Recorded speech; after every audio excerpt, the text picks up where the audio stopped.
Welcome in, everybody. We'll get going here in just a few minutes.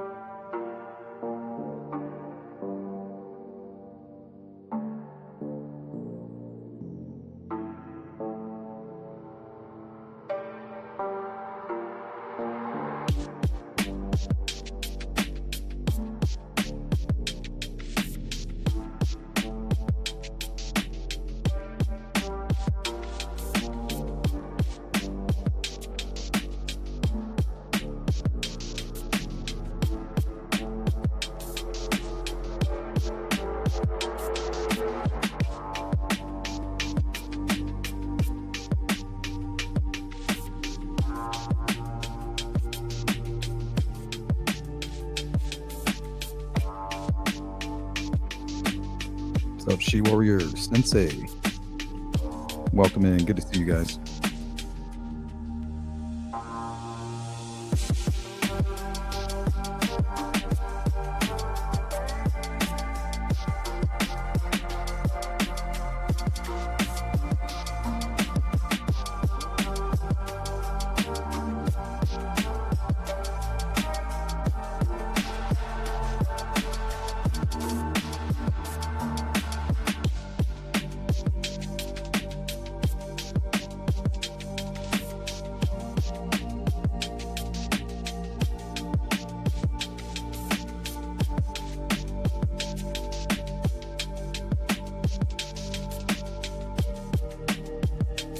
How's everything sounding? How's the audio?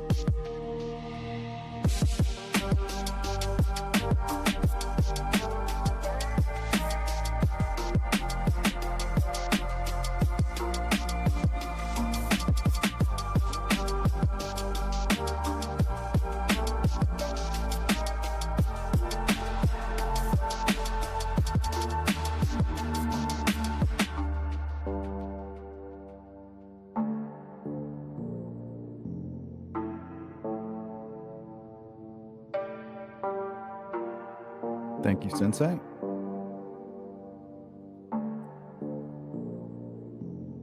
Sounds good. Thank you, She Warrior. How about now? I made a little bit of an adjustment to my microphone.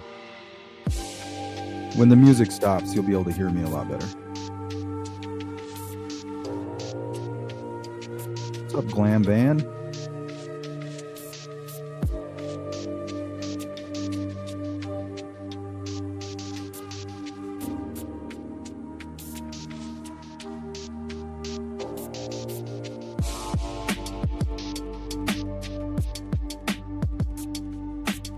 Just joining us, we'll get going. We'll get started here in just a few minutes.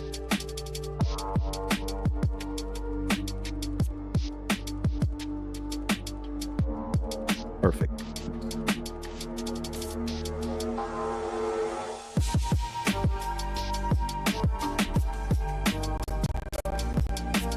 Well, everybody get comfortable. Get settled in. This is going to be kind of a long one.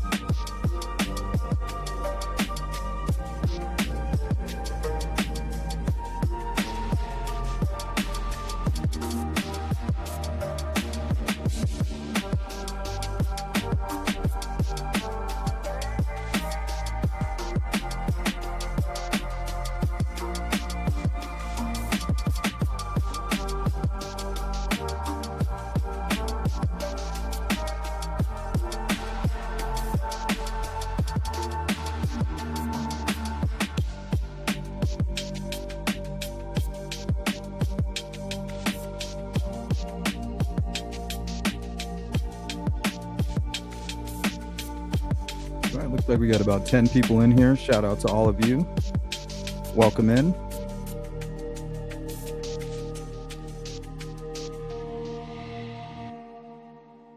And let's go ahead and get started.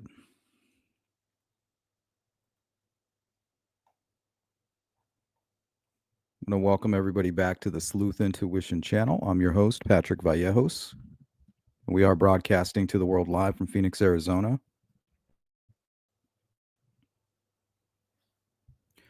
And typically what we do on my channel is just kind of follow the true crime cases that I just bring you along with my journey. So I spent some time watching some of the testimony for the Karen Reed trial. And I went from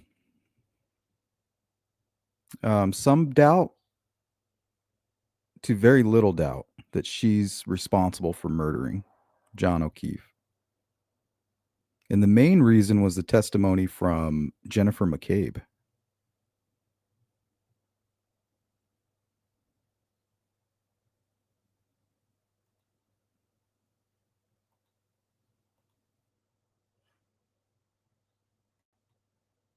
So we're going to be listen. The first video that we're going to watch is from, I think, May 22nd of 2024 during her initial trial. Let's see here. Let's go directly to my notes. Karen Reed, murder trial witness Jennifer McCabe, faced tough questioning from the defense about Google searches on her phone. So I think it's impossible. I think it's important to go there first, because it is very compelling, and I wanted to get your opinion on that part. So that's the reason I grabbed this video. McCabe testified that Reed asked her to search how long it would take for someone to die in the cold after they found John O'Keefe's body in the snow. McCabe was questioned by both defense attorney Alan Jackson and prosecutor Adam Lally. That video is about, I think, 20 minutes. The second video that we're going to watch, and if you haven't seen these, I recommend go watching them first. So if you get annoyed by people kind of stopping and going, and you would prefer to watch it in its entirety first, go do that, because we're definitely going to be doing a lot of stopping and going and taking breaks and having little discussions here and there. Second video, hour and a half long. Karen Reed's defense questioned Jennifer McCabe about 6 phone calls that were reportedly deleted from her phone. McCabe was asked why those butt dials occurred between 12:29 a.m. and 12:50 a.m., the time when Officer John O'Keefe was injured. But most importantly, McCabe breaks down the timeline during this testimony and gives a really good description of the strange behavior coming from Karen the night in question. But before we do any of that, I would like to go over the transcript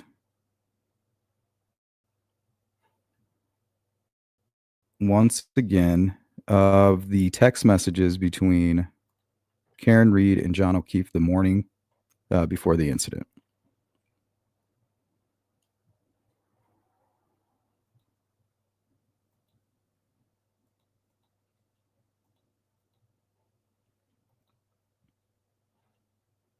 So this is the full transcript. January 28th, 2022. And you guys all know that this incident happened early morning hours of January 29th. So I think it's very important, kind of puts things into context.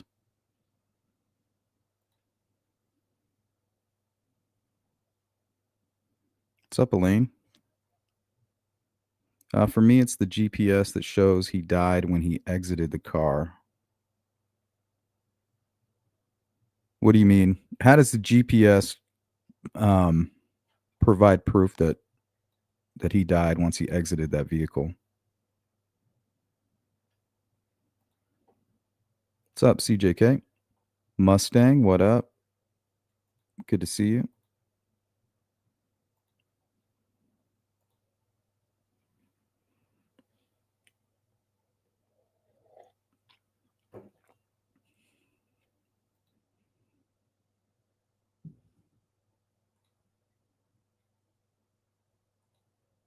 Good afternoon, Miranda. All right, let's get going here. So once again, January 28th, here's a full transcript of the exchanges between Reed and O'Keefe shared in court. Now, this was shared around, I want to say May of 2024.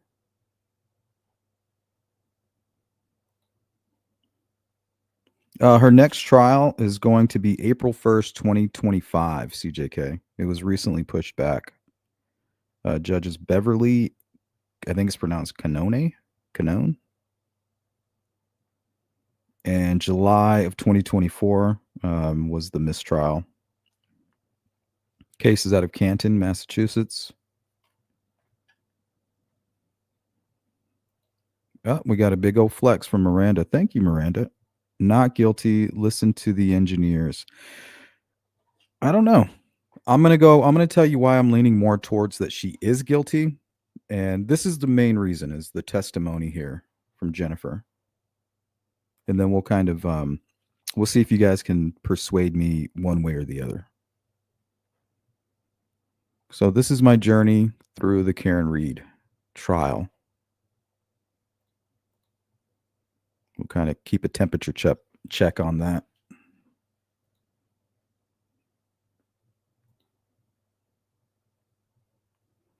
Yeah, thanks for that flex, Miranda. Thanks for supporting my channel. Hey, Marissa Salvatore. His injuries don't sustain being struck by a vehicle point blank. See, I disagree with that. I can see, to me, I lean more towards that it was caused by broken pieces of plastic after shattering that tail light. That's where I'm leaning. It does make sense to me.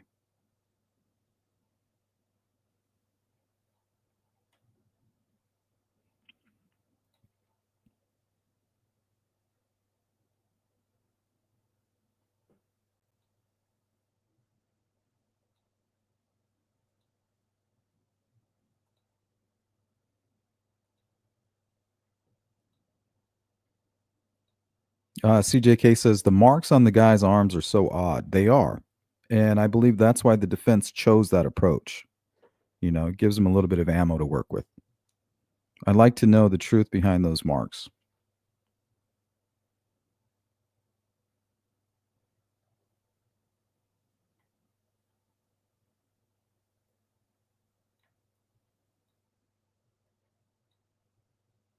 Okay, so this would be Karen Reed at 9:49 a.m. This is very strange to me. This shows very odd behavior. Obsessive, manipulative, kind of reminds me of some of the crazy ex-girlfriends I had throughout the years, you know. So Karen Reed says, "You have really hurt me this time."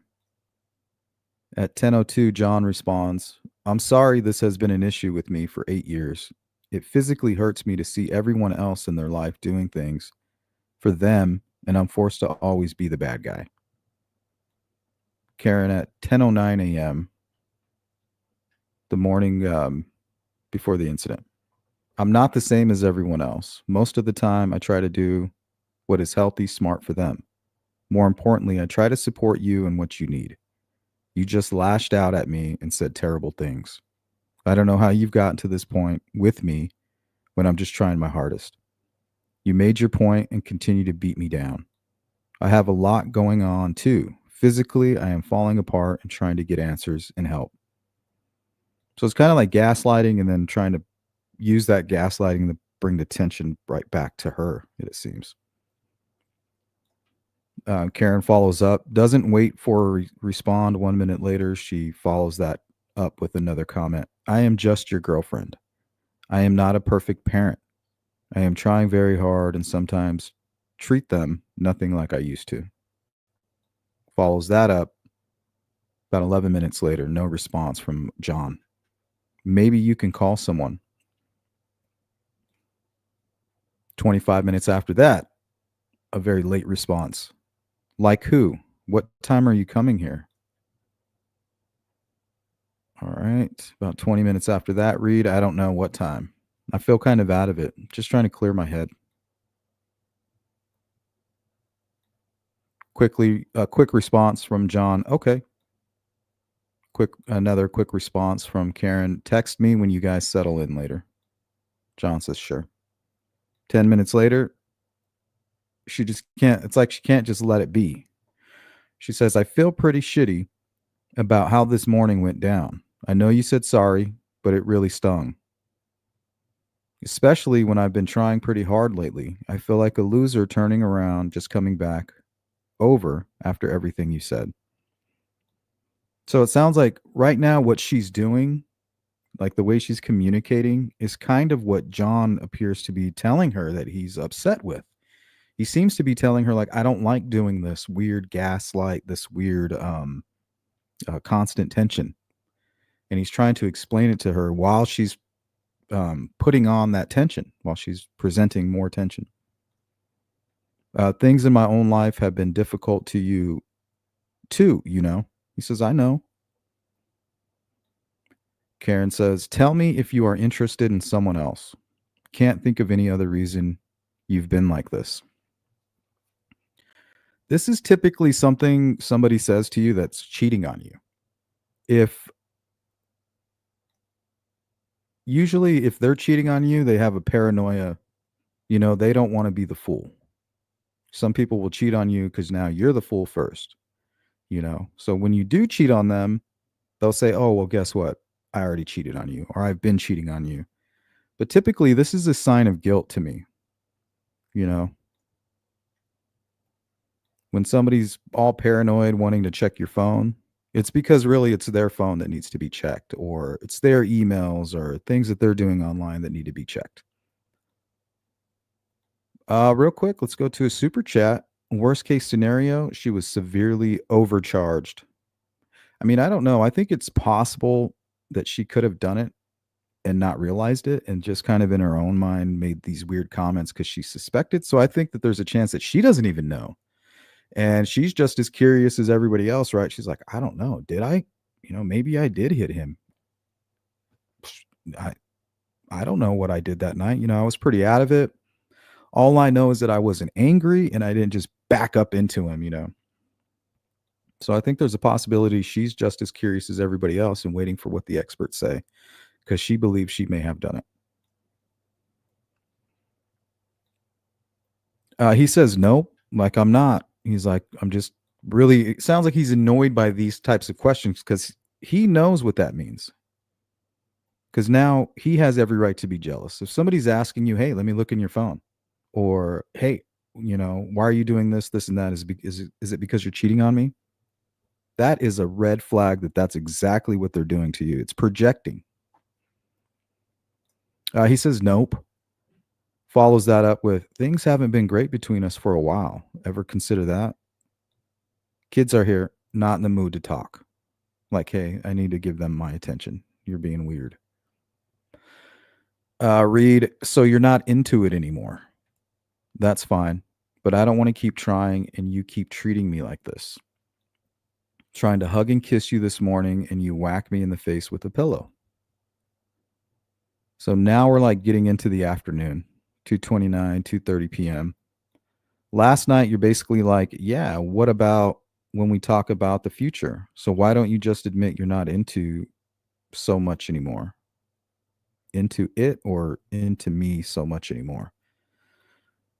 O'Keefe disagrees and says, not how it went down, but okay. Can you please admit your head is out of the game with us? O'Keefe says, sick of always arguing and fighting. It's been weekly for several months now. So yeah, I'm not as quick to jump back into being lovey-dovey as you apparently. OMG. So apparently she starts calling, right? Turning into like stalker behavior or obsessive girlfriend, boyfriend, you know, when people become obsessed and they don't respect space. Reed, he says, stop calling. Then why would you start with me this morning? Like, I'm calling because you started and you won't let me finish. Like, I'm not done with you yet. You're going to listen to what I have to say. I don't care about your kids. I don't care about what you're doing over there. You're going to listen to me. And it's your fault because you started this shit. If you wouldn't have started this in the morning, I wouldn't be calling you. Like, all of this is you, and it will stop the moment you resolve it by giving me the attention. He says, I've explained it a few times already. Not doing it again. Reed, so you're not into this anymore. Not into fighting all the time. Correct. Reed says, if you tell me you're interested in someone else, there we go again. These are red flags. You will never hear from me again. You can have all the space in the world. Then stop starting with me, right? It's his fault. Don't start an argument with me and then walk away, right? Don't start a fire and then leave. I am not answering. Stop calling. Can you please answer after how you treated me earlier?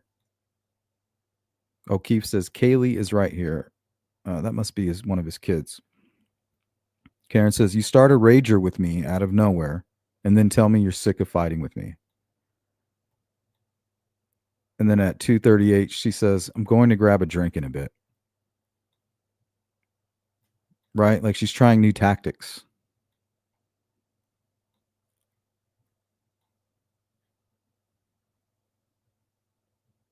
to make him jealous. And then we'll gaslight later on, to make it seem innocent. You're not doing what I want, so therefore I'm going to grab a drink in a bit, knowing that that could be taken out of context or taken differently, especially after the weird things that were asked prior. Can you please answer? John says, "No, Karen. Not sure why you need to announce that you're grabbing a drink, but have fun. Like, okay, if you're trying to make me jealous, like, have at it."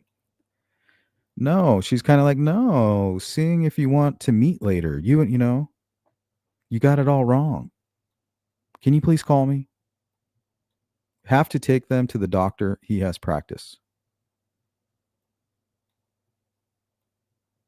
2:41 p.m. Yeah, 5 minutes. 2:43 p.m. John says, "My father just walked in." Karen says, "Okay, can you please call me for 2 minutes?" She's still on it. Won't take no for an answer. John says, "Not right now." Karen says, "I'm there when anyone else needs me." So you're not being there for me right now. Right? That's manipulation. That's gaslighting. That's,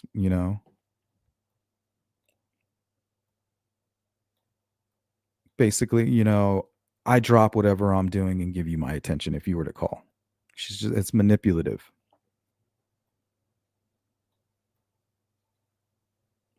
She follows up a minute after that. "Yes, John, you gave me utter grief this morning. I'd like you to call me for a minutes." 2:47 p.m. "I've been trying to get over the hump with is arguing, and now you tell me you're not into things. And you don't want to fight weekly, but fly off the handle at 8 a.m. with me like you're setting me up to fail." See, this shit is really strange. Like, this is toxic to me. Karen, hello. Keith, kind of like, "I'm over it." Hi. Like, hey, I'm going home. Now, this was late in the night, around the time, I believe this was around the time that she apparently is accused of hitting him. 12:55 a.m., or this is around the time that he sustained those injuries. 12:55 a.m., "I'm going home." 12:55 a.m., "See you later." 1:02 a.m., "Your kids are alone." I don't know what that means. Like, was she supposed to go keep an eye out for him? 1:04 a.m., "I'm back in Mansfield. The kids are home alone." So I don't know. What do you guys think about all that? It seems very toxic to me. But maybe I'm off on this one. According to the prosecution, they did find the dog, and we may see in the next trial, if we don't hear anything about Chloe, then that's strange to hide evidence. Yeah, because there was a rumor that the dog was put down, right, Marissa? I'm pretty sure I read that somewhere. Welcome in, typo. That's also a sign of insecurity. Yeah, I was going to use that word, insecurity, not necessarily that she's been cheating. Yeah, I agree. But to me, it's always a red flag.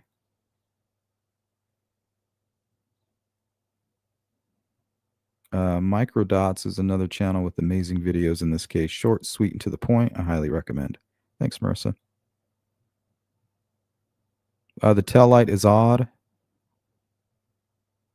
If she did it, then she would have had to perfectly craft flawless execution of backing out into another car in such a way that it would explain her taillight being out.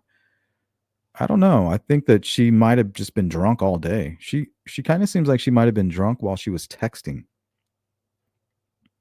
Maybe she was pre-gaming it and was really, really drunk.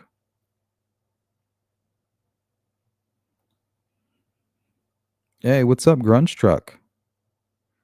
Sorry about thinking Sebastian's mom confessed to the other day because I was listening to some idiot who is known for misinformation. Yeah, I told you to be careful. Remember, I was like, hey, like I was unable to verify it. Yeah, that happens often, though, if you're not being super careful and verifying it, it happens to everybody. Especially when you get excited, you hear good news. You want to believe it. Hey, what's up? This is Count.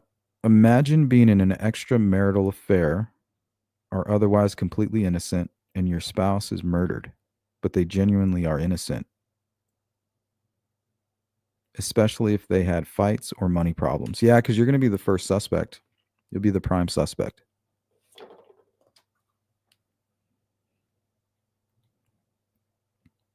That is like the worst case scenario. Usually, when somebody faces a false accusation, it's that scenario, this account. It's not some stranger encounter. So, if something typically like when family members are murdered inside the home, and let's say the father or the mother come home to find the victims, there's a good chance that they will be charged if they can't find any other clues or evidence. They might just be left with the items that are on the surface and say, hey, if he didn't do it, then he can fight it in court and it'll be up to a jury. So those folks often get convicted because of experts. You might have an expert that comes in and says, oh, well, the blood in their hair was caused by blood spatter, after firing a gun at somebody. When really they went to pick up the victim and the hair kind of splashed and there just happened to be blood in it and it leaves some spray, I guess, cast off on the person's face. So now they got blood on them and there's an expert telling a jury that, hey, 100% this guy was standing 4 feet away. That's what the evidence is telling me. He's the one that shot, his family. The blood pattern doesn't lie. So shit like that, that's how innocent people go to prison. Not like the Delphi murders with Richard Allen and stuff like that. Usually.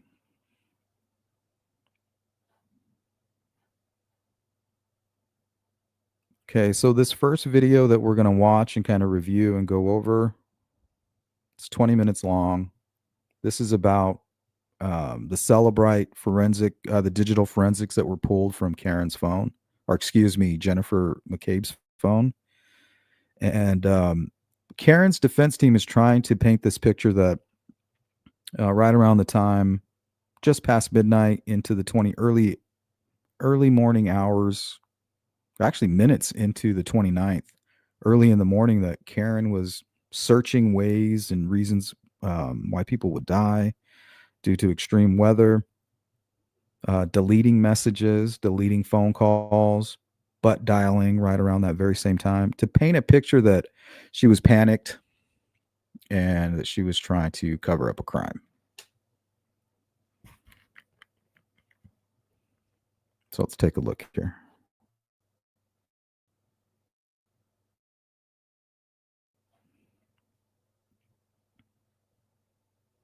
Data sure engaging with.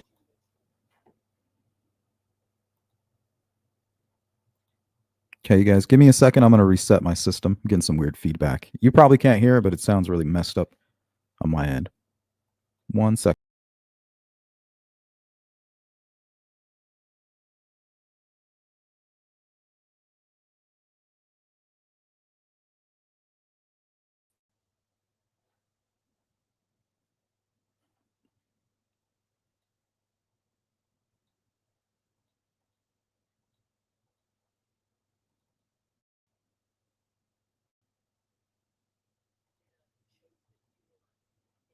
App called Safari to engage some Google searches, correct? Yes. That would be generally accurate as well, correct? Yes. So after you opened up Safari, you indicated that you Google searched something about ozone basketball. Is that right? Yes. That was sometime after 2 a.m., right? Yes. What was so important about ozone basketball at 2 a.m. that it couldn't wait until the morning? Why did you search it then? Well, first I was home, I was wide awake, and I had been texting about a basketball chat, and basketball was clearly on my mind. My daughter had been invited to join a team. I didn't know much about the team, so I just was like Googling to see, because the woman who had given my daughter the offer had wanted an answer. So you say that basketball was on your mind, correct? Yes. Was there anything else on your mind in that early morning hour time frame? Don't believe so. So I guess the only thing I can point out on that is, why are you interested in basketball when you just witnessed a murder or some huge brawl, and your good friend being attacked and mauled by the family dog, and you're going to tell me you have time to sit back and search the internet about basketball teams that are local to you? So, I mean, that's kind of strange, unless they're doing it for that exact purpose, understanding the way the system works. And they're like, hey, I need to establish a timeline or a behavioral pattern. Ms. McCabe, if you wanted to know in general how long it takes for a human being to pass away because of exposure to extreme temperatures, right? If you wanted to know the answer to that, what would you Google search? What phrase would you use? I'm not sure. All I recall is what the defendant asked me to Google in the morning.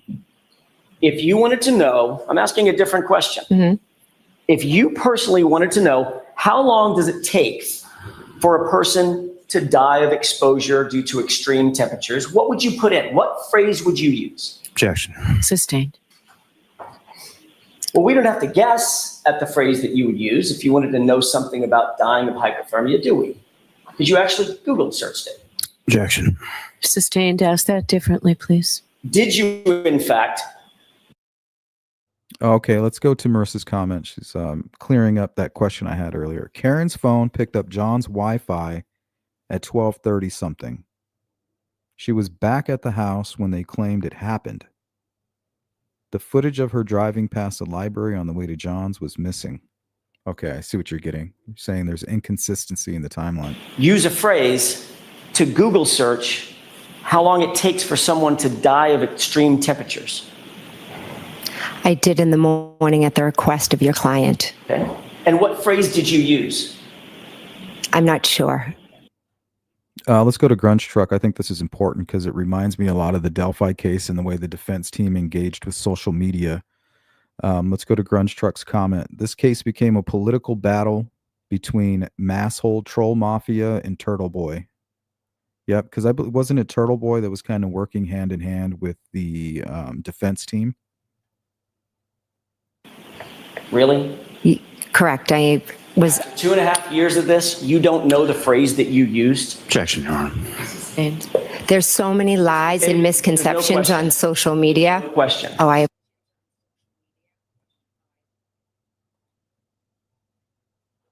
Okay, hold on. I need to reset this again. It's acting ski wompy. So let me mark where that is, because I think she actually brings up Turtle Boy right here. I don't know who that is. That must be some popular podcast or something. So 1904 mark. So just bear with me, guys, here.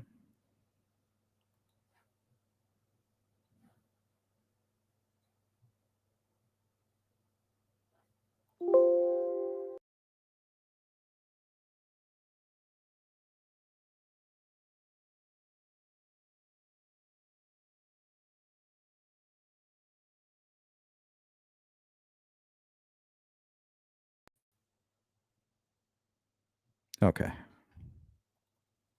Maybe that'll fix the glitch.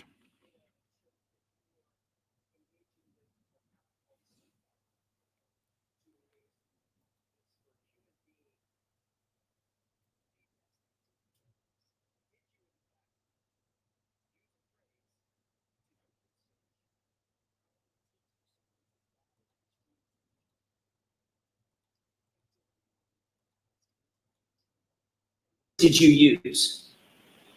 I'm not sure. Really? Correct. I was, After 2.5 years of this, you don't know the phrase that you used? Objection, Your Honor. Sustained. there's so many lies and misconceptions on social media. Question. Oh, I apologize. Okay. Are you telling me you don't remember what Google search you put in? Oh, niece and nephew. Okay, thank you, Cynthia. Karen was screaming. My hands were shaking, and she was saying, Google hypothermia, how long does it take to die in the cold? And what phrase did you put in your phone? I'm just asking you to say it. Why don't you show me it? You literally don't remember? Again, she was screaming, Google hypothermia, how long does it take to die in the cold? How about, And I picked up my phone and I started Googling. and you literally to this day, right now, under oath, you're saying you don't remember that phrase that you used. Objection. I'll allow it. Is that what you're saying? I'm saying that at her, Do you remember it or do you not, Ms. McCabe? That's a simple question. that morning, I don't remember specifically what I Googled, but I do know what you've put out to the social media. How about Yeah, that's a good way to describe it. Typo says it sounds like a vicious cycle. And I agree with this because it is. He needs space to reset, and she feels dismissed and pushes harder for reassurance. Then he gets more annoyed, and she takes it other places. Just say you're not into me. Yeah, that to me, that's manipulative, right? Like, just take it at face value. I'm telling you where I stand and what I mean. And you're trying to manipulate me so you can get what you want. this? Hoss long to die in cold. Does that sound familiar? Yeah, it's been Why everywhere does that sound so familiar? because you've put it out in social media. Well, I haven't put anything out in social media because I don't personally have social media. I'm sorry, Turtle Boy did. So if the world happens to know it, So, Turtle Boy. So, that's very reminiscent of what we saw during the Delphi trial. People leaking information and sending pieces of the discovery directly to YouTubers so they can push out misinformation and try to taint a jury pool. So, I wonder if that's what's going on here. that's not on me, is it? I guess not. I guess not. Hoss long to die in cold is what you put in to the Google search, right? Be safe, Grunge. If you say so. Is there a reason that you don't want to admit to that? Absolutely not. It's a simple question, right? No reason. So say it. What Google search did you use? Objection. Sustained.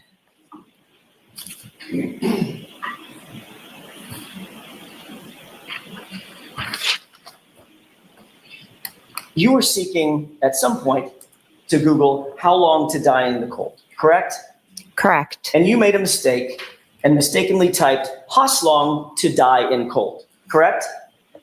You could show me it. I'd appreciate it.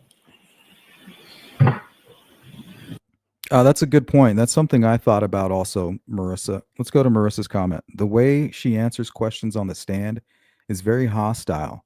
I don't see innocent people acting this way. That's the first thing that popped in my mind. But if you listen to her, the way she responds to the prosecution, her demeanor changes. Her whole aura changes and she becomes polite. She becomes more relaxed. I think she just feels like she's in a confrontation right now. She has a group of people. Her friend is dead. And now you have a defense team who's trying to call her, part of some kind of collusion. She's being accused and she didn't do anything wrong. You later Google searched. What's up, Big Fish? May I approach, Your Honor? Yes. What's up, Barbies?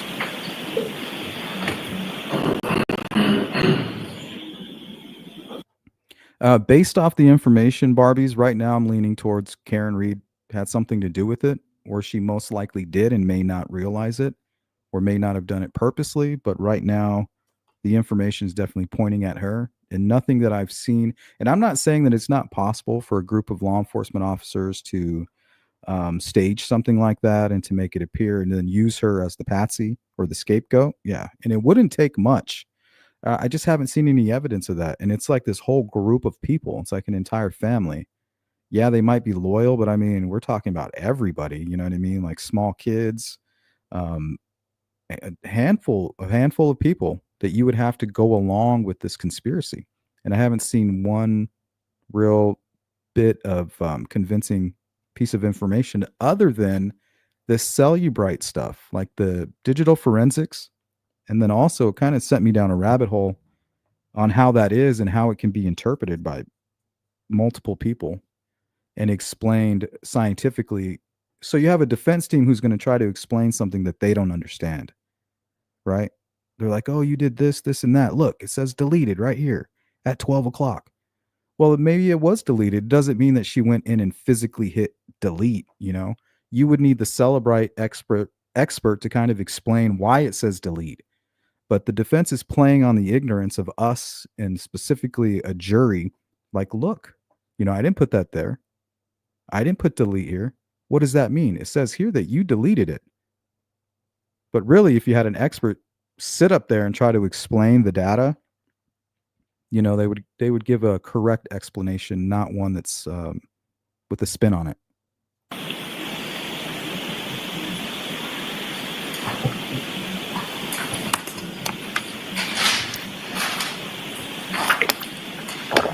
Thank you. While she looks at that, Mr. Jackson, can we bring our clerk back upstairs? Of course, yes. I think that should be said. Thank you very much. Can you text Jimmy and tell him? Take a look at that report and tell me if that refreshes your recollection.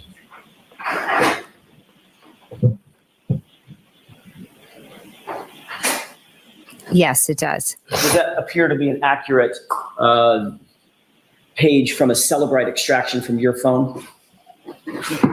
It does. Okay. May I have that? I'm sorry, may I approach? Yes. May I have that? Yeah, maybe one of you guys can explain the whole Turtle Boy thing. I don't know who that is. Like, I've heard that name before, and I'm pretty sure it's some kind of social media profile or account or platform. I just don't know how it's involved. Seems like they're pro defense team, and the more I've been watching the trial and the few times that it's brought up in that context. So Back for a second. Yes. Did you see the actual search phrase? Yes. Does that now refresh your recollection? Yes. But I'd like to have this marked as next in order. Exhibit, please. Is there an objection, Mr. Lally? No, Your Honor. Jim?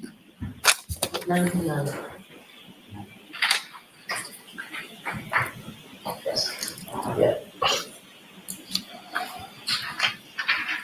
May I? Yes. What is that, Madam Court Reporter? I'm sorry. Thank you. Thank you.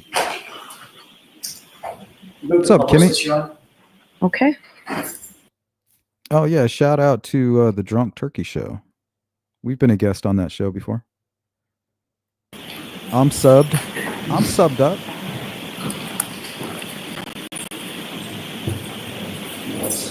Honestly, right now, Grunge Truck, we're just learning about it together. You know, this was very compelling for me, this information during her testimony. Yep, manslaughter. Does this appear to be the document that was just marked as Exhibit 99? Yes. What's up? None of your business. I know it's a little bit small, Mr. Jason. You see this column? Yes. Third Yeah, column, mistrial. actually, it's the fourth column from the left. One, some dates, some data, and then a Google search, correct? Correct. What does that Google search say? House long to die in cold. Now, you indicate that you did that, you made that search at 6:23 a.m., correct? Thanks, Barbie. Correct. And then you indicated that you did it again thereafter at 6:24, correct? Correct. At 6:24, you misspelled the phrase and you spelled it as follows: how long TI die in CIKD, correct? Correct. Now you claim that those two searches were at 6:23 and 6:24 a.m. respectively, correct? Objection. Phrase it differently. Sure. You've indicated under direct examination that these two searches were at 6:23 and 6:24 a.m., right? I don't know if I gave exact times, but I said it was in the morning and Karen had asked me to do it. And you claimed that you searched it because Karen was screaming at you and yelling at you, Google hypothermia, and you Googled how long does it take for a person to die? I'm sorry, she said something like, how long does it take for a person to die of hypothermia? And you Google searched it at 6:23 and 6:24. Is that right? Again, I'm not sure about the exact times. I just did it after Karen asked me to do it. Would you quarrel with the idea that those were about 30 seconds apart? Okay. And you're aware, Ms. McCabe, that both misspellings of that phrase result in the exact same search results, don't they? I'm not aware of that, no. Well, you Googled them, ma'am. You're looking on your phone and you Googled how long to die in cold and how long to die in. See, he's being just as hostile to her. You know, so you treat people how you want to be treated. CIKD. Both of those. You Googled them, right? I did, yes. And they result in the exact same search results, don't they? I have no idea. So my question to you is, why the two searches? She was standing next to me screaming, shaking my hand. My hand was cold. I was trying to Google it. Obviously, maybe whatever came up first didn't make sense because I had some misspellings. So I did it again. So, okay, so with her testimony, it's kind of painting this picture like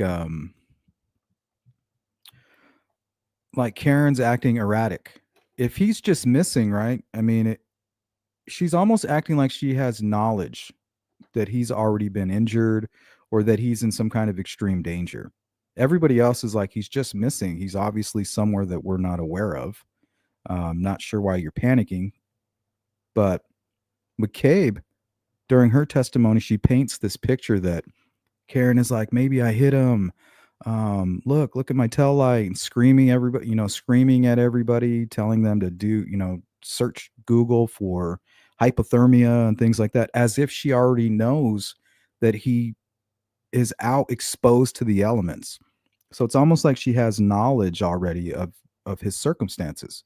So it makes her look guilty. If what McCabe is saying is true. Hoslong to die in cold results in articles concerning dying of exposure, doesn't it? We never got the chance to read it. Well, you're the one. What's up, right field? Who's we? Karen and myself. Well, you're the one holding the phone, Ms. McCabe. Correct. So you're looking down at your phone and you see exactly what comes up, correct? I don't remember exactly what came up. Well, what came up was something about dying of hypothermia, didn't it? That's what she asked. So why do it again? Why do it again, Ms. McCabe? You had the result. Why the second search? I cannot answer that beyond telling you that my hands were frozen. She was shaking me and screaming at me. And you see the time. Let me scroll up, please. According to the Celebrate data. Let's go to Marissa's comment here briefly. It says, when they pulled up to the house, sat in the car, Jen was calm on the 911 call. And she said, some man, this is her sister's house. Wouldn't she be worried to who was even laying there? It could have been anyone. Yeah, but I think she would have already been kind of suspicious of Karen. Like, why is she acting so weird? She was screaming her name.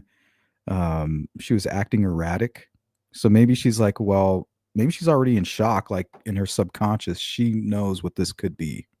And everything's just so weird, I mean, look where it's at now. She might have been sensing all of that. I think that's possible. You see this first search that says Hoslong to die in cold? I do. What's that time? You've got the, it's right over at 2:27. AM or PM? AM. Ms. McCabe, you made that search at 2:27 AM. Real quick, let's go to Sensei's comment response to what I just said. He wasn't responding to any messages or calls. and Karen Reed knew that he wouldn't leave his niece home alone or ignore his niece's calls. This is why she was panicking and spiraling. Okay, that kind of helps put those text messages into context. Like, pick up your phone, dude. They're home alone. So that does make a lot of sense. Thank you, Sensei. Because you knew that John O'Keefe was outside in your sister's lawn dying in the cold, didn't you? Absolutely not. I did not make that search at that time. No. Realized the next morning, after John was discovered, after 6 a.m., that you had an incriminating search on your phone, didn't you? Okay, just real quick. Marissa says, this is interesting because I haven't seen this. And remember, if you guys want to send me anything or you want to help your argument or where you stand on things, you can always email me at sleuthintuition@gmail.com. And if it's factual information, it's not some random podcast or it's something that we can quote as fact, like this. She called her sister and whispered, "Somebody come out and help." That's huge. Depending on what time it happened, what could be heard in the background. She went into the house. No one came out to help. Her brother-in-law, a cop, a first responder, didn't come out and help. That's what the prosecution wants us to believe. So if you have factual information that backs that up, that's huge. So I would like to know if you're stating a fact or this is kind of the narrative that you're buying into or that you feel is true. Absolutely not. To cover your tracks, you searched it again in order to overwrite the original search at 2:27, correct? Again, absolutely not. But you were nervous and you screwed it up. So the first search you made at 6:23 was Hoslong to. Welcome in Jay Ray, not to be confused with Ray J. Says, I would argue that is speculation. The thing about calling her sister, it's speculation, not fact. See, and that's what I'm referring to. If we can't hold it up in the air and wave it around and say, hey, look at this piece of information that I got. It's not me saying it. Look, this is a fact. And if we base any of the speculation off of that fact, I'm okay with that. But when you drop bombshells, like this is a bombshell, Marissa. You know, if that's a factual information, I would like to put that up on the screen because that's huge. But if it's just speculation, not much we can do with it, right? Wasn't it? No. When you see the search, right there, correct? I see the search, but I disagree with your narrative. And what's the time frame of that search? 6:23. And you agree that that time frame is accurate, right? Again, it's what the report says. And that comports with your memory of that morning, about 6:23 in the morning in 51 seconds. Correct. There's a second search, Hey, Christine. correct? Correct. And this one,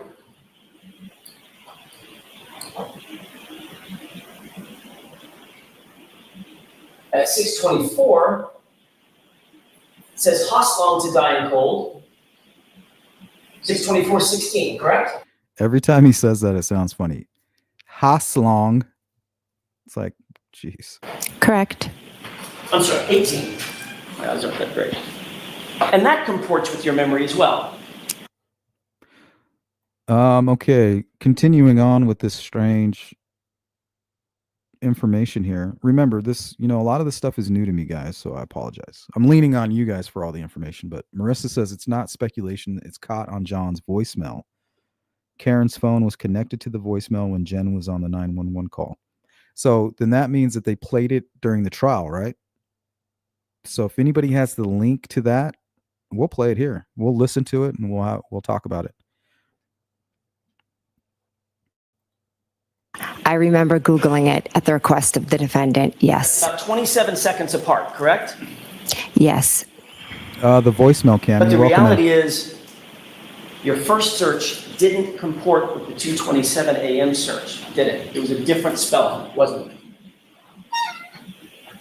I never searched a 227. That is not reality. But the 6:24 search did exactly mirror the search that, according to this report, took place at 2:27, correct?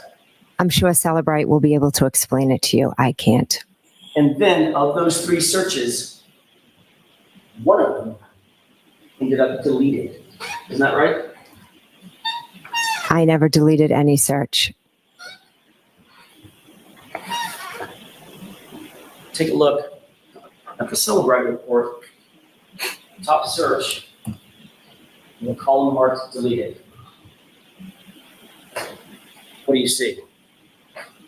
I see a yes. Let me take this down.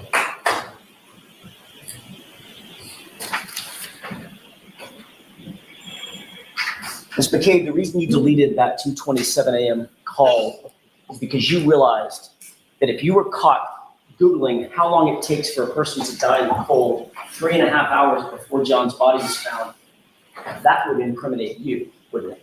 Objection. The objection sustained. Did you delete that search because you knew that you would be implicated in John O'Keefe's death if that search was found on your phone? Objection. I'll let you.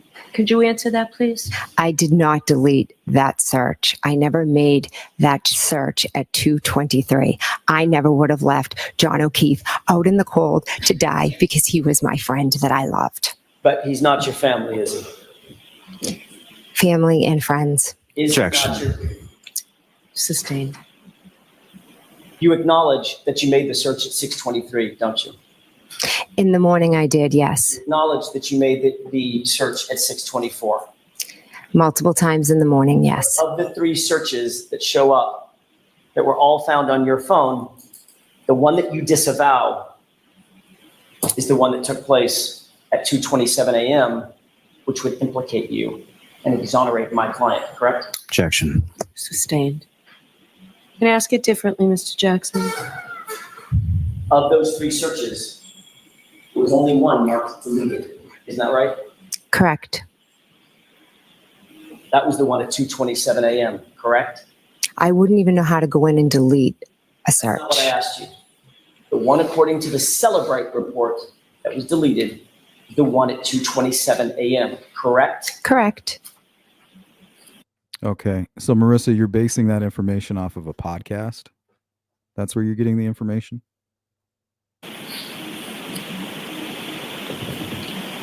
You would agree that that's awfully convenient for you, isn't it? Objection. Sustained.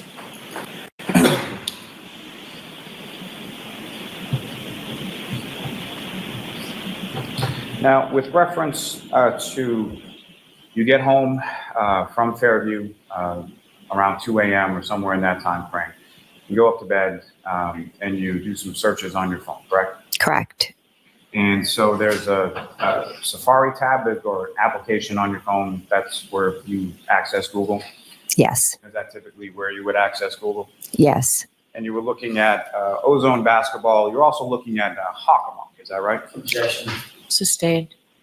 What, if anything else, were you looking at beyond the Ozone basketball you talked about? We had an exciting game earlier in the night against a local town that has a very good basketball program. So I went on Hockamock Sports to look at the recap, and typically I'll do that to see how other teams did, etc. And around that same time, is that correct? Correct. Now, within when you did that, as far as looking things up on Google, were you opening up new tabs within Safari as you were looking at different websites or different topics? Drive No. safe, CJ. Drive And safe. when you went to bed or you went to sleep that evening, at some point you turned off your phone, right? Correct. And did you X out that box, that Safari tab that you were doing those searches with regard to Ozone and Hockamock? No, I used to always leave my tabs open and my kids would yell at me. As far as having multiple tabs open, is that correct? Drains my battery, etc. Yes. So then flash forward to sometime after 6 a.m., you're on the side of the road and the defendant asks you to conduct or look Thanks, up Jay something Ray. with regard to hypothermia or how long to die in the cold, correct? Correct. When you open that up and you go into Google, did you open up a new tab or did you just sort of go into what you had already open in the Safari tab? I went to what I already had opened. And that's where you perform the search, is that right? Let's go to this final comment from Marissa ever on this channel. They show the videos and audio evidence. I mean, you can stay ignorant. That's fine. See, this is what happens to some people when you don't agree with them. They become very defensive and they don't like being challenged. Like, you're the idiot. When really we haven't found any answers. We're just asking for the evidence. We want to go down the right path. We don't want to go down some strange path, right? We want to go down the right path. But thank you for participating, Marissa, but we don't tolerate that kind of behavior. So goodbye.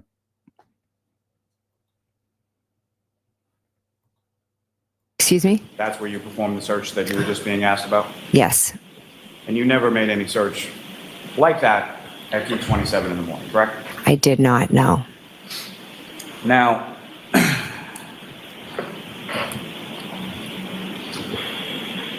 again, you've been shown what's been called a Cellbrite extraction report, correct? Yes. Are you familiar with how many Cellbrite extraction reports were conducted in reference to your phone? I think a couple. I'm actually not sure. And prior to January 29th, 2022, had you ever seen a Cellbrite extraction report? No, As you sit here today, do you even really know what that is? not really. No. Do you know what a wall file is? No. Do you know what an SQLite database is? No. Do you know what a knowledge profile C database is? No. Do you know how information is stored and kept within your cell phone?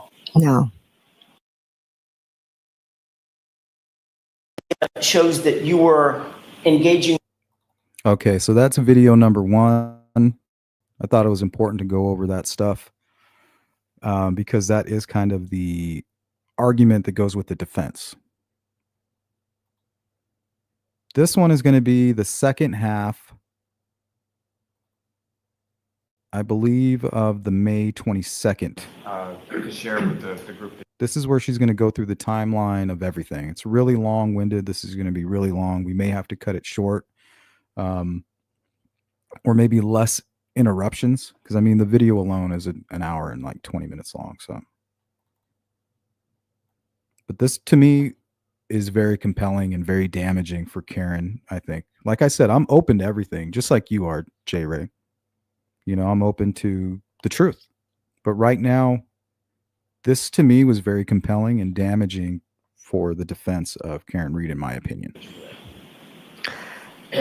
So one of my sisters loves this song "Raining Men," and she always, well, not always, maybe every once in a while, she has a little too much to drink and takes out an umbrella and sings and dances, and it's like a big family joke. And my other nephew had previously been over and showed me the video from whenever, I don't know if it's the 1970s, of It's Raining Men. So I just was playing it, showing my other nieces and nephews, and we were just like laughing because they all have umbrellas, and it's just something, it's like an inside family joke. So I played that, I think, a couple of times. And so after you get home and you're looking at the basketball program and things of that nature, what, if anything, else did you do before you went to bed or went to sleep, I should say? Nothing. I possibly could have gotten up to go to the bathroom. I do that almost every night. So I guess what we're doing right here is we're trying to decide whether or not this woman is lying. The defense is trying to create this narrative that she's lying through her teeth. She's part of a corrupt conspiracy that to cover up a murder, whether it's second-degree murder, manslaughter. Either way, the charges are directed at somebody that's very close to her, and therefore she's willing to lie. So what I want from you guys in the chat is, does it appear like she is lying on the stand? Does she appear to be covering up for anybody? Does she seem genuine? Now, at this time you had an iPhone, is that correct? Yes, Did you also have an Apple Watch? I did. Yes. And do you recall whether or not you were wearing the Apple Watch that evening or when you went to bed or anything like that? I do not recall. And as far as the Apple Watch is concerned, is that something that you routinely or always take off before you go to bed? Or not? Mostly, but not always. I mean, there are times I go to bed with it on. More often than not, I take it off, but there are times that I do sleep with it. And with respect to this particular evening, do you recall whether you had it on or whether you took it off or even had it on at all? Let's go to Miranda Lee's comment here. One thing I found unfair is the jury all agreed on not guilty for the murder charge, but deadlocked on the lowest charge of manslaughter. The prosecutor is allowed to recharge Karen Reed on the murder charge. So I feel like the prosecution feels like she did this on purpose, that there's some kind of aggravating factor. Maybe there's maybe they're having an argument. I always wondered about the glass, the broken glass, drinking glass that was also found. What if he threw that at her car? Let's say he's standing up much closer to the car, to the home, than where he's found, throws the glass, hits the light, breaks the light, right? She stops, pissed off, like, oh, you're going to hit my car. Then backs up, and as he's kind of coming towards her, they collide. So that's a possibility. But I do find it strange that it sounds from what you're writing there that the prosecution is looking for a motive. That's kind of why I played those text messages at the beginning of the live stream, because I feel like that helps the prosecution with possibly charging her with murder. Like there's this weird kind of, and you guys disagree with me, and I could be taking it out of context. I'm just saying, when I read those text messages, I'm getting these weird vibes from it. You know, my instincts tell me that she was possibly maybe either already drinking or maybe manic even. I don't recall if I Maybe had she it did on snap. that night. Now, turning back to that last exhibit, as far as the phone calls were concerned, were there certain phone calls that you made to Mr. O'Keefe's phone around the time that you were observing the vehicle outside? Yes. Do you recall making any phone calls to Mr. O'Keefe at that time? I don't. Fair to say that at no point while you saw the vehicle outside did you have any conversation with Mr. O'Keefe? I didn't.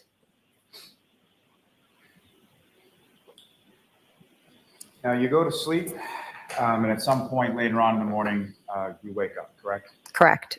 And what is it that wakes you up, and when about was that? I woken up to my phone ringing. And do you know what time it was? 4:53. And according to your phone, who was calling you at 4:53? John's niece. And so that would be John's niece, Kaylee, is that correct? Correct. And how old was she at this time?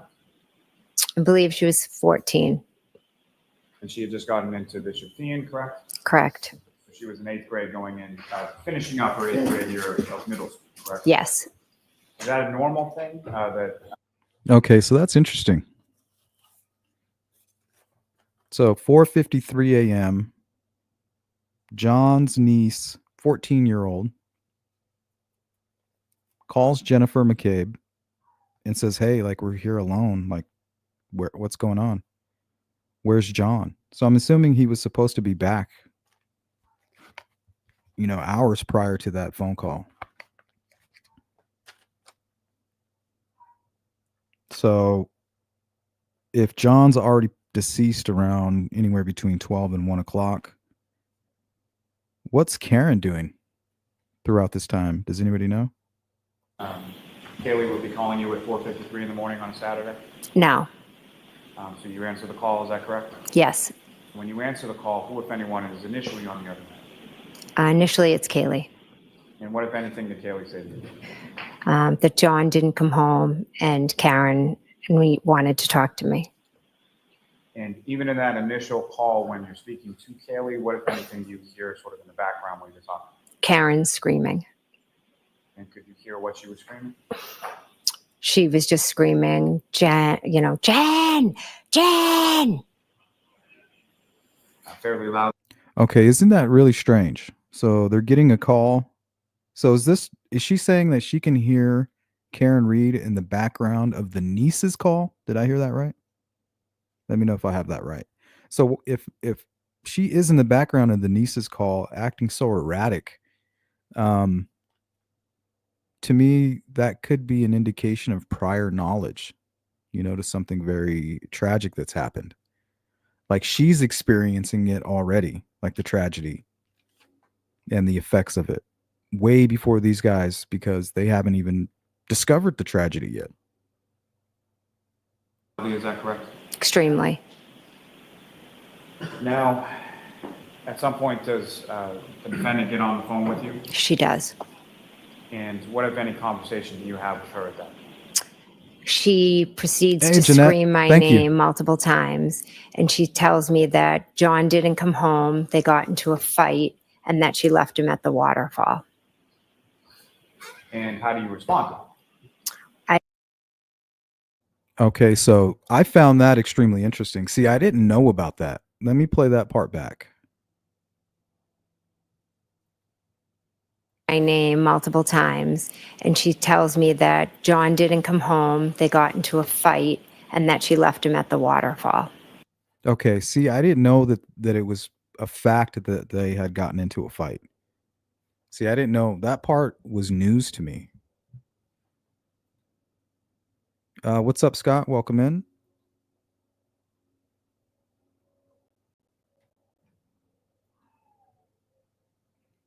So that kind of paints a different kind of a picture. She has this erratic behavior. She's showing more erratic behavior.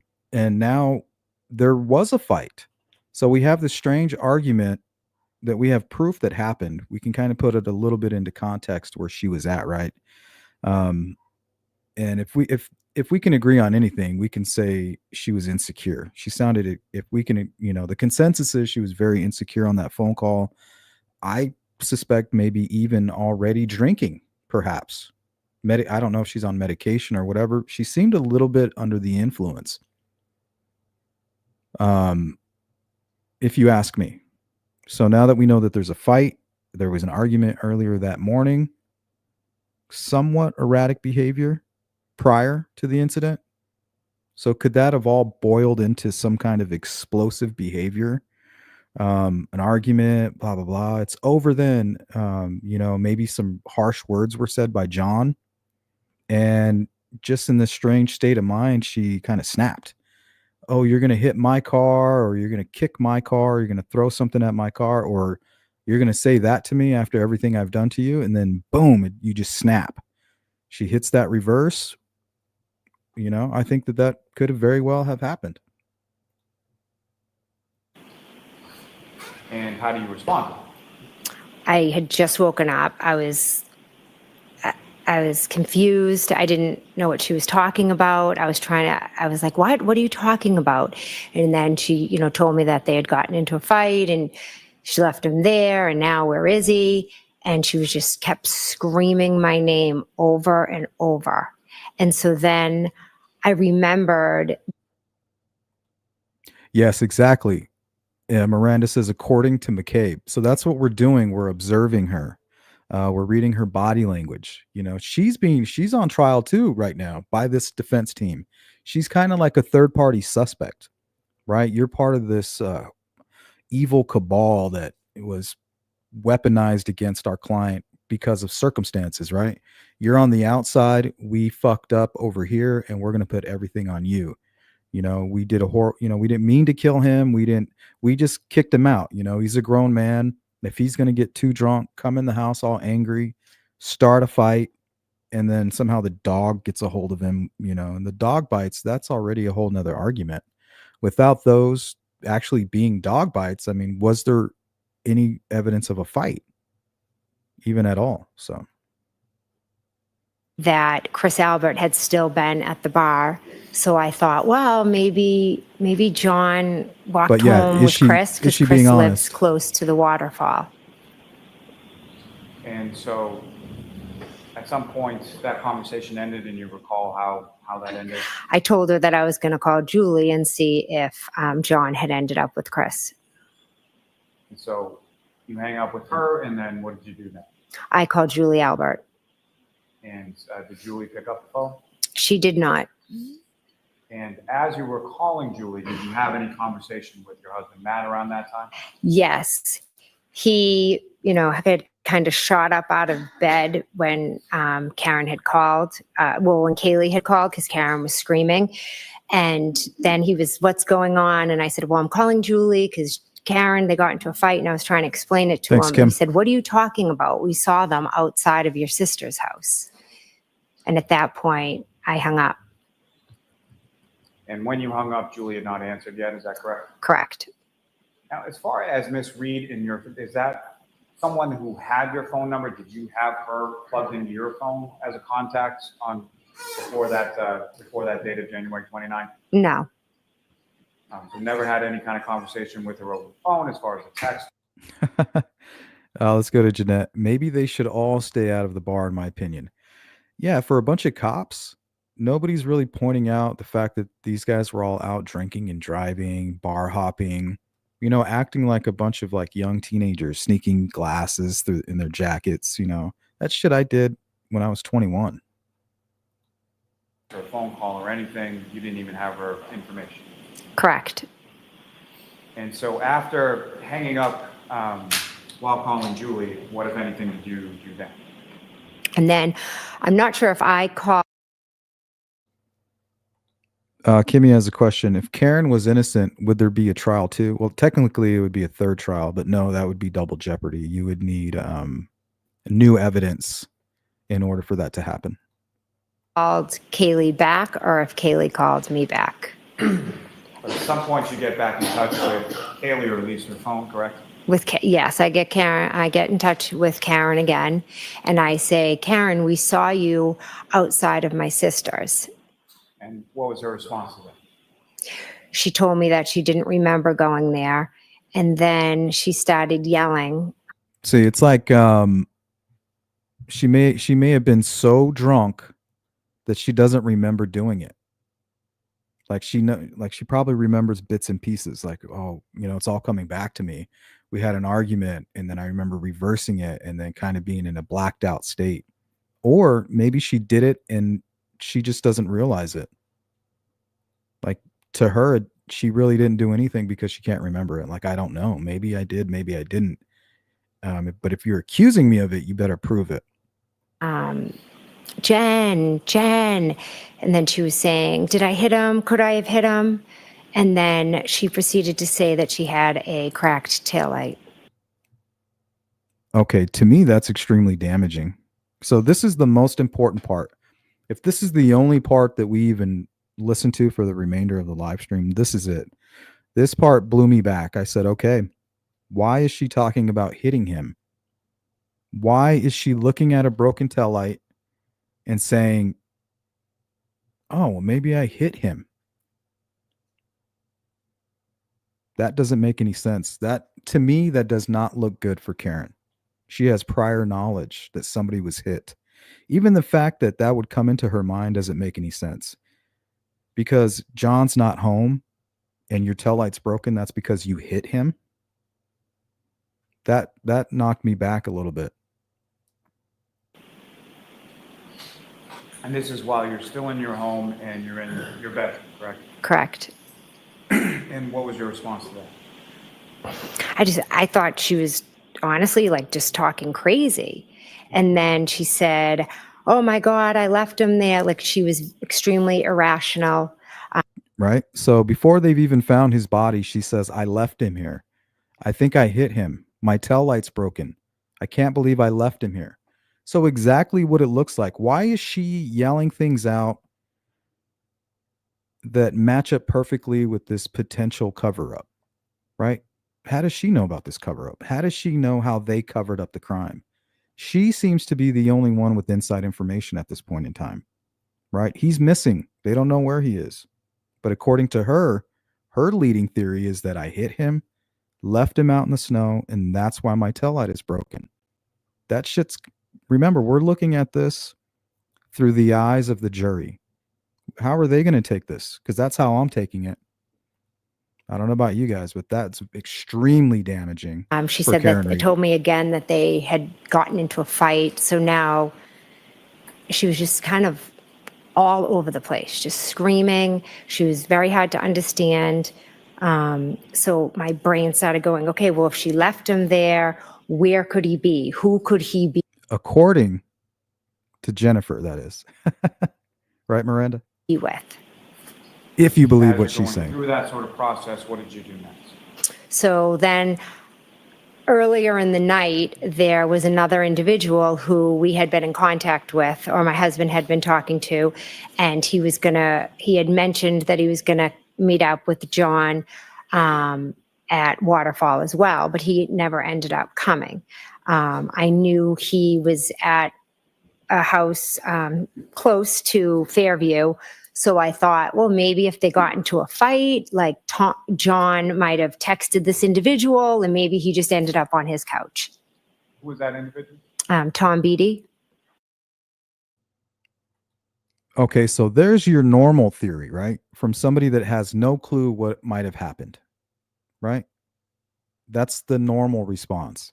Your first thought isn't, oh, I must have ran into him because my taillight's broken and killed him and left him out in the snow. That's not your first theory. Your first theory is, I'm not going to panic. He's a grown man. He's probably sleeping it off. He's been out drinking. You just said you got into a fight. Logically, he's not dead and in the snow, right? But to Karen Reed, this is the part that bothers me. For her, that's her go-to theory. That's the first thing that pops in her head. So the thing that actually did happen to him, or what she's being accused of, is what the evidence kind of laid out, what it tells us. That's the picture that that's painted here. And before she has any quote unquote knowledge of any of the factual information that's being presented, she's already tied it all together. My taillight's broken. I must have hit him. And on top of that, I left him out in the snow. And that's what appears to have happened. So how did she know all of that before she even found him laying out there? You have to ask those questions. And who is Tom Beatty in relation to, how did you know him? He has 2 daughters that are the same age as my daughters. One of those daughters, at least around the same age as Kaylee. Yes. And so, based on sort of that process, thought process, and what you're doing, what did you do then? So then I start calling Tom. And at any point in time, did you call Tom? Did Tom pick up the phone? Did you speak with him? He did not. And so, following that, what did you do?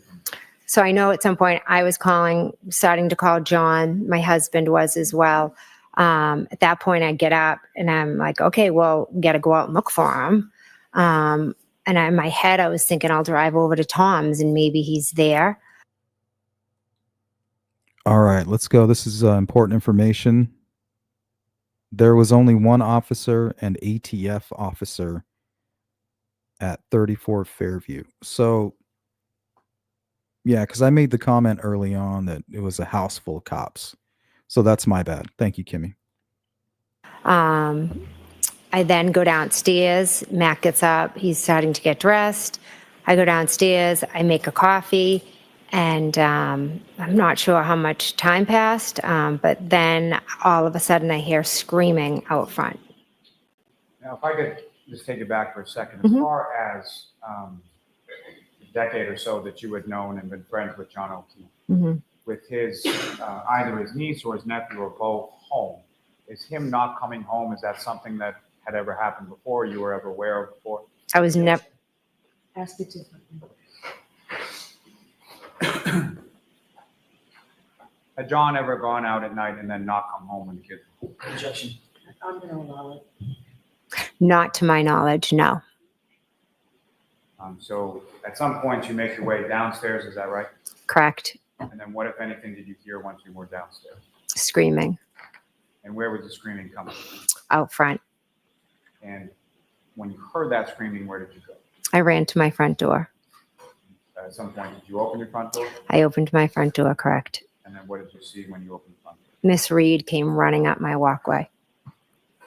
And prior to, during any of the other conversations that you had had with Miss Reed, did you know where she was when you were talking to her?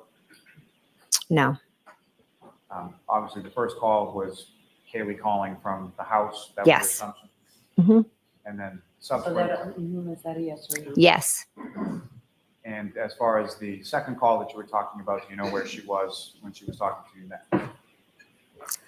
The first couple calls, I know she was at the house, and then I don't know.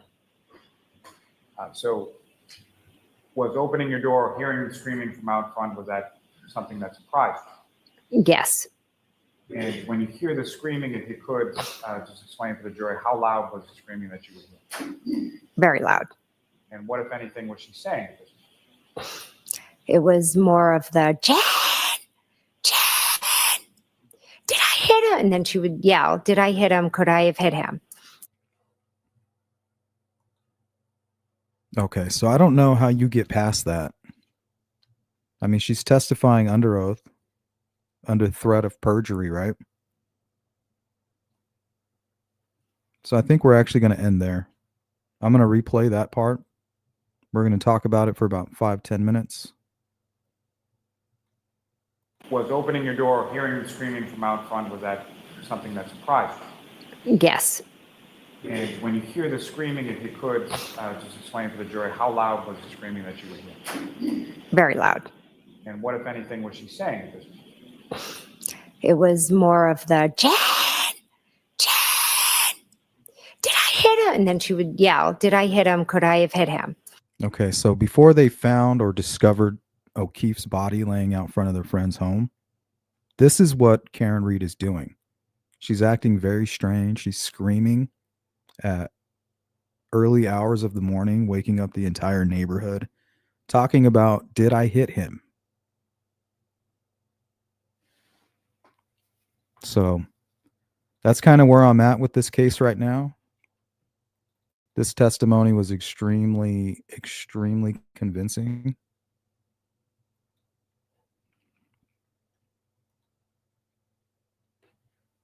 J. Ray says, I get past it pretty easy just because it wasn't in her first statements to police, you know. Are you talking about Jennifer McCabe? Are you saying that she's changing her story? Sorry, I'm not quite sure. I'm getting what you're saying. Because that's important too. If she gave a different recollection earlier on during, I don't know, during the trial, or maybe even in a written statement or video, that's huge.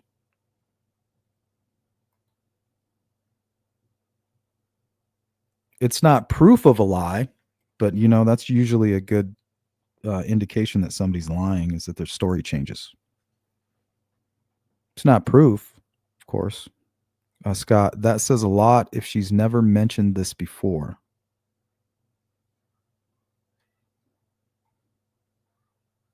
And then again, you have to kind of take it into context. You just discovered that your friend is dead. You've been traumatized. You're out in the snow. It's this chaotic thing, you know. Maybe that part didn't seem important or relevant, you know. Or maybe you didn't consider your friend guilty. Like, there's just no way she hit him. Like, we don't know what happened.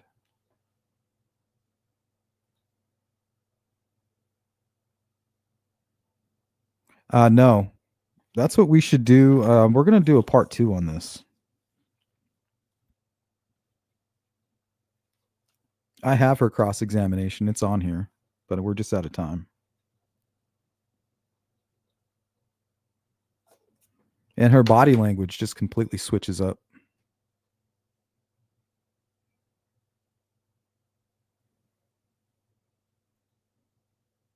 All right. Special thanks to Miranda Lee. Thank you so much for sponsoring today's live stream. Thank you for the flex and the support. All you mods, thanks for keeping the chat chill. And everybody who continues to donate to my channel via Cash App, Venmo, Zelle. You guys really make this possible. You and all of the members out there, the entire Sleuth crew. Remember, we're 100% crowdfunded. So the reason I'm here is because you guys make that possible.